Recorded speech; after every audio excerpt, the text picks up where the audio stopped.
Hey there, Coach Devin here. As many of you know, every time I do a video, I say, hey, message me. Tell me what you want me to talk about, because a lot of my ideas for these videos come from clients, people that I meet on YouTube, people that through Instagram, whatever, who say, Devin, I want you to tell me about X, Y, Z, whatever. And a lot of my ideas come this way, and that's what we're going to do today. We're going to talk about anabolic versus catabolic. Now, somebody wrote me and said, Devin, talk a little bit about what the difference between anabolic and catabolic and what I should know about that. So we're going to talk about that. Now, anabolic and catabolic are two sides to the same coin, basically. How this works is anabolic, and a lot of times people think of anabolic as being, we talk about anabolic steroids, right? And we're talking about something that makes you grow. Anabolic basically means you're getting better.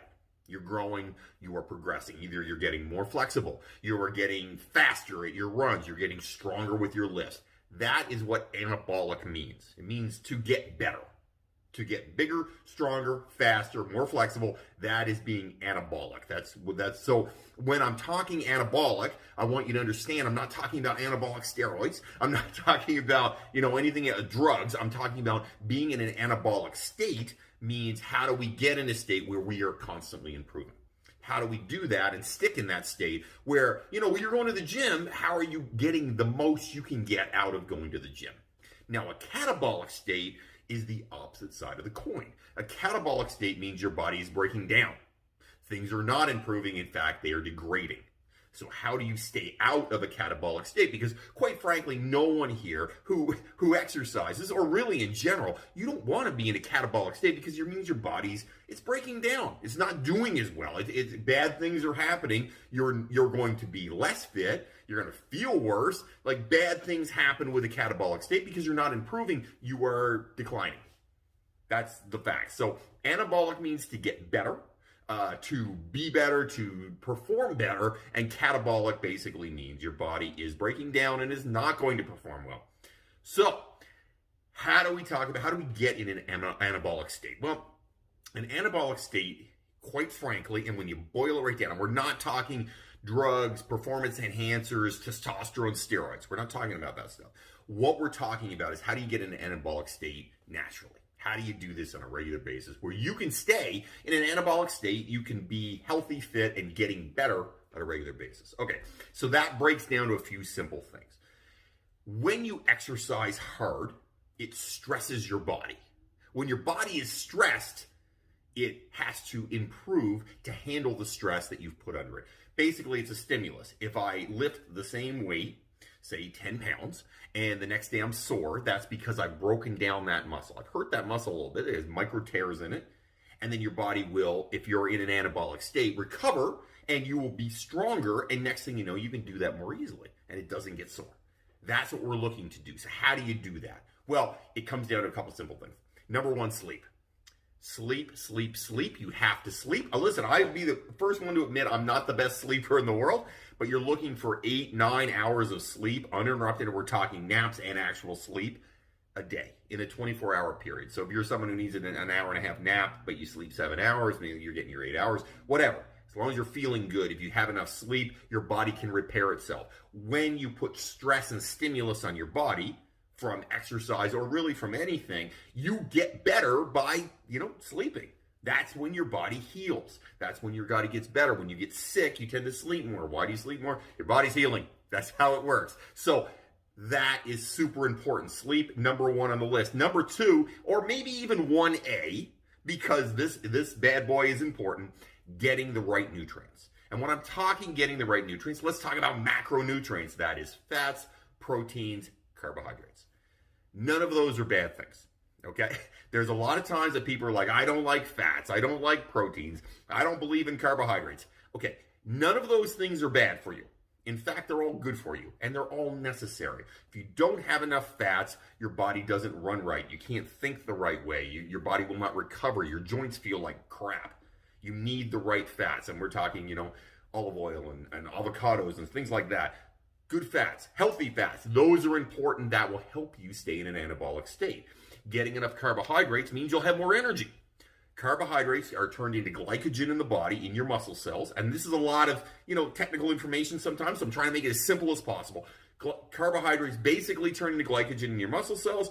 That gives you energy to feel like you can get up and go. If you stop eating carbs, like the keto diet, for example, or Atkins, like it was called originally, basically what happens is you feel like crap because you have hardly any glycogen. You can't push yourself through workouts, can't push yourself through anything because you just feel stupid and dumb. Carbohydrates important. The big dog on the street, obviously, though, is protein. If you want to be in an anabolic state, which means getting better, you have to have enough protein in your diet. Why is that? Well, protein and the amino acids in protein are the building blocks of all the muscles in your body. All the muscles, the skin, the arms, whatever, bone, you need protein to build those things up. So if you have a hugely hard workout, but you're not feeding yourself enough protein, what happens? Next time you have a really hard workout and use the bathroom afterwards, if your urine is a bright color, is a yellow, like a dark or bright yellow color, and has an ammonia-ish smell to it, guess what? You've pushed really hard and you don't have enough protein and glycogen and fats in your body. Your body's breaking down your muscle. You're in a catabolic state now. That's bad. It means you're not getting better, you're getting worse. So protein, super important. How much protein do you need? How much protein the average person need? If you are exercising on a regular basis and you're working hard, if you're a woman, 0.5 to 0.75 grams of protein per pound of body weight. That's the number. That's what you want to stick at. Okay? If you're a 150-pound lady and you work out, 0.75 to 0.5 grams of protein per pound of body weight. If you're a man, 0.75 to 1 gram of protein per pound of body weight. Let's be clear. That's a lot of protein. That's why protein shakes work. Because it gives you more protein and it's easier than eating a ton of chicken all day. It's a fact. That is important. Those things are kind of non-negotiable. You have to have protein. If you want to be fit and you want to have muscle and you want to be lean, you need protein. If you want to be in that anabolic state and you want to be improving and doing better, you need protein. You need fats and you need carbs. Now let's talk a little bit about that catabolic state. I touched on it a second ago. You have a hard workout, go use the bathroom, and next thing you know, it's a yellow color and it smells like ammonia. That means that your body is not being taken care of. You have screwed up. And for those of you out there that are doing that, you're going, oh, God damn, that happened to me last week. That means you haven't given your body the right tools through sleep and nutrients to get you feeling better. Guess what? Your body starts to break down muscle because it has no other options. It needs the building blocks and it needs the energy from something, from the food you eat or from your own muscles. And that's where it becomes catabolic. Your body will cannibalize the muscles you have to try to get through that workout. That's what happens. That's why you're smelling that ammonia, because that is the breaking down of the muscles in your body. And if you've done that, you've got there, oops, you've gone too far. Bad stuff is happening now. Don't do it. Don't ever do it.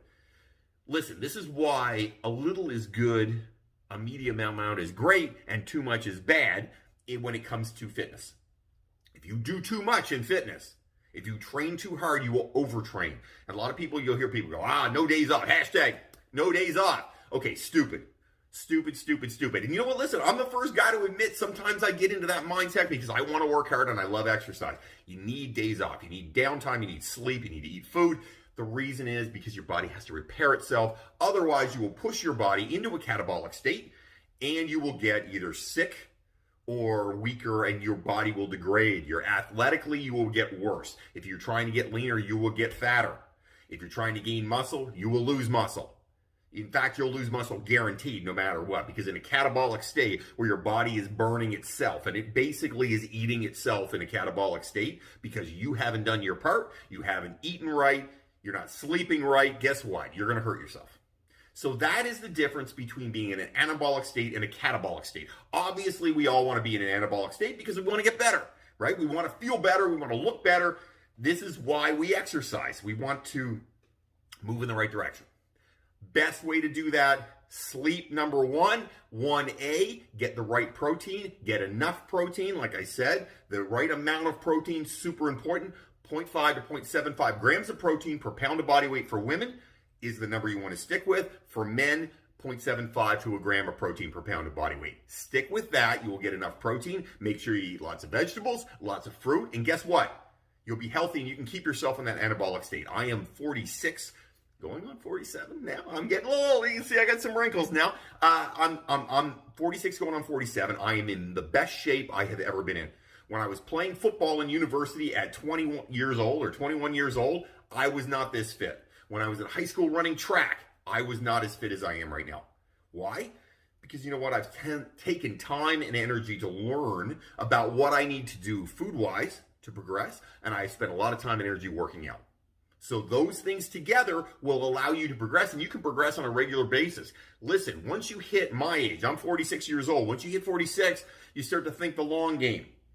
So for the athletes out there who are just trying to compete now, that's great. You should do that. But once you get a little older, you start thinking, damn, I want to be able to move around and do the things I want to do when I'm 60 or 70 or 80. And those things are important. So you want to be in that anabolic state. Those are the ways to stay in the anabolic state. Make sure you're there. Do your part, and your body will reward you. If you have comments, questions, things you want me to talk about, just like the gentleman who wrote me with this, write them up down below. I'd love to hear from you. This is how I come up with ideas. I certainly am not the smartest guy in the world. However, I do know a lot about fitness, and I love to share it with people because this is my passion. This is my baby, and this is what I love to do. Have yourself an amazing day, everybody. Don't fight the awesome.